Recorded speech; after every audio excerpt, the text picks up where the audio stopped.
بسم اللہ الرحمن الرحیم۔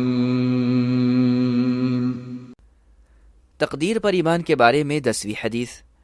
ابو ہریرہ رضی اللہ عنہ سے روایت ہے، وہ بیان کرتے ہیں، میں نے عرض کیا اللہ کے رسول صلی اللہ علیہ وسلم، میں جواں سال ہوں اور میں اپنے نفس پر زنا میں واقع ہونے سے ڈرتا ہوں، اور میرے پاس اتنا مال نہیں ہے کہ جس کے ساتھ میں نکاح کر سکوں۔ گویا کہ وہ آپ سے خسی ہونے کی اجازت طلب کر رہے تھے۔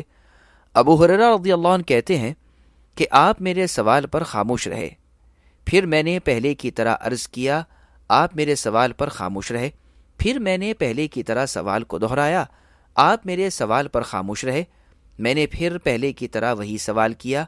اس پر نبی صلی اللہ علیہ وسلم نے فرمایا، اے ابو ہریرہ، قلم لکھ کر خشک ہو چکا ہے، یعنی تقدیر کا، جس کو تم ملنے والے ہو، تمہیں اختیار ہے خسی ہو یا نہ ہو۔ اس حدیث کو امام بخاری نے روایت کیا ہے۔ وضاحت: اس حدیث میں نبی اکرم صلی اللہ علیہ وسلم نے خود کو خسی کرنے کی اجازت نہیں دی، بلکہ یہ امر بطور تحدید یعنی ڈانٹ ٹپٹ کے ہے، جیسا کہ قرآن پاک میں سورۃ الروم کی آیت رقم 30 میں ہے، جس کا ترجمہ ہے، پس جو شخص چاہتا ہے ایمان لے آئے اور جو شخص چاہتا ہے کافر ہو جائے۔ مذکورہ آیت میں اختیار نہیں ہے بلکہ تحدید ہے، ڈانٹ ڈپٹ ہے۔